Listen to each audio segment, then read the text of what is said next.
तो दोस्तों ये इंटरव्यू है अखिलेश यादव का।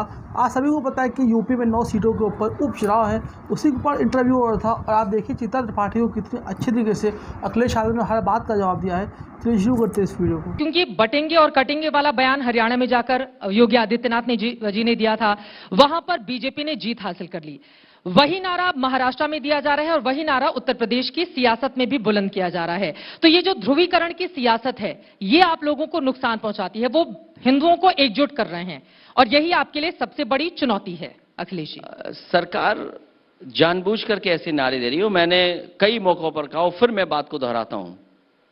ये किसी लैब में तैयार हुआ था नारा, और जब नारा तैयार हो गया तो उसके लिए सबसे सुटेबल उनका लीडर कौन है, उससे ही नारा कहलवाया गया और उसी का प्रचार जगह जगह हो रहा है।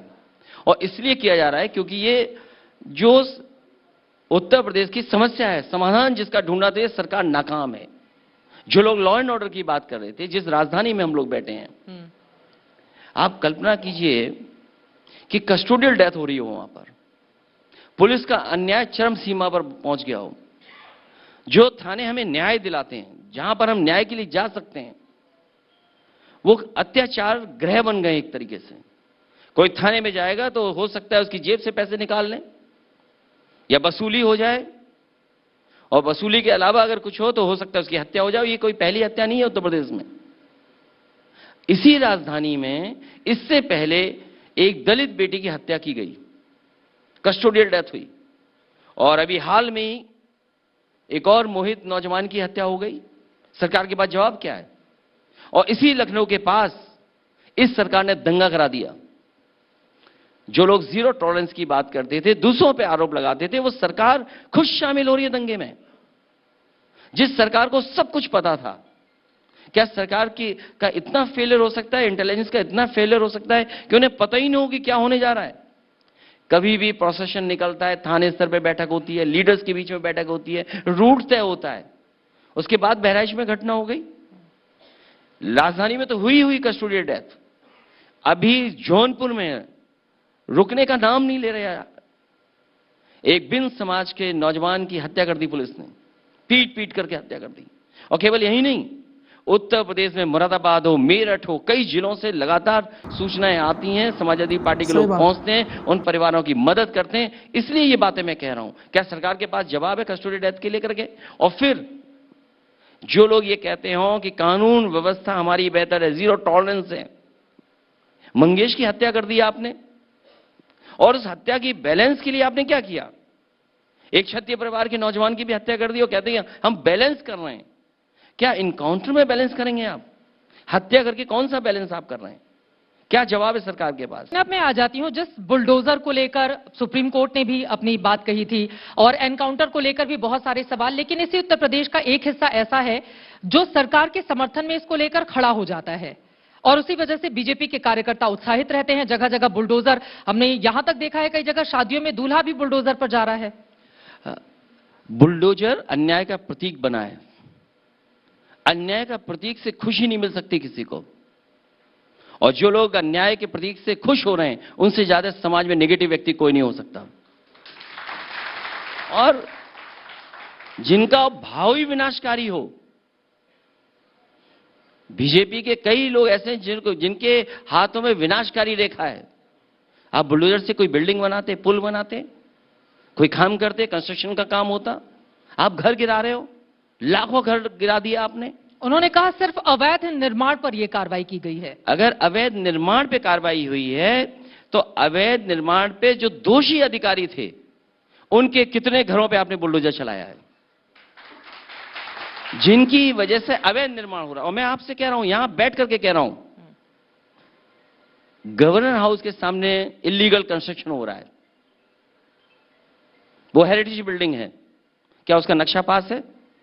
क्या इनका बुलडोजर वहां भी जाएगा इलीगल कंस्ट्रक्शन के लिए?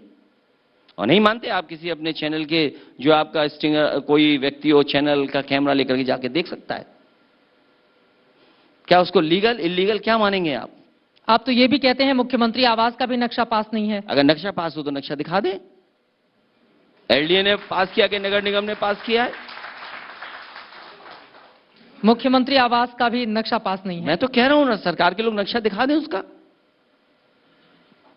लेकिन अगर इस तरह की कार्रवाई अवैध निर्माण को लेकर सुप्रीम कोर्ट ने अपनी जो गाइडलाइंस दी थी उसमें इस बात को अलग रखा था कि अगर कहीं अवैध निर्माण है तो फिर आप कार्रवाई कर सकते हैं, और उसी के नाम पर अगर वो अपनी इस कार्रवाई को आगे बढ़ा रहे हैं तो जनता के उस वर्ग को कैसे आप लोग बताएंगे कि सरकार जो कर रही है ये विभाजनकारी है, क्योंकि इसी के आधार पर वो वोट भी हासिल कर रही है। मैं आपकी हर बात से सहमत हूं जो बात आप कह रहे हैं।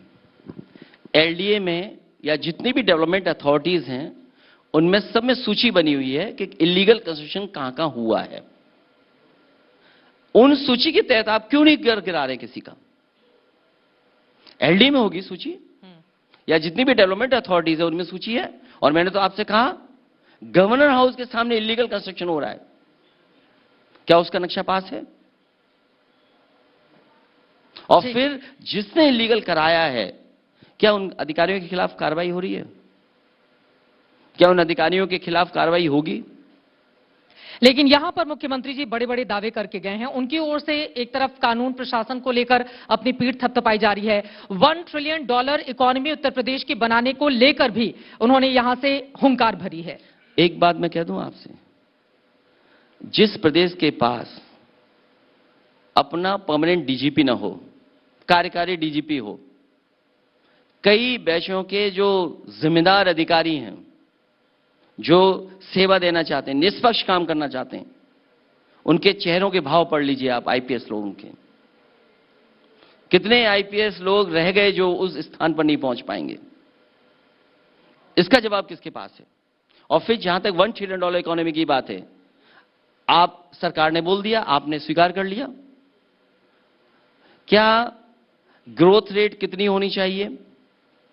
मैंने सुना कि उन्होंने कहा कि 64,000 एकड़ जमीन उन्होंने क्लियर कराई है माफियाओं से, अवैध कब्जे थे जी। 64,000 एकड़, इसका डेटा कहां है? अगर आप कहते हैं पोर्टल से सुविधाएं मिल रही हैं तो आप बताएंगे ना 64,000 एकड़ जो जमीन आपने खाली कराई जिसमें इंडस्ट्री लग रही है, उसका डेटा कहां है? और बीजेपी के नेता यहीं से पूछ रहे थे आपसे खास तौर से कि अयोध्या में जाकर राम मंदिर में आपने दर्शन नहीं किए हैं अब तक।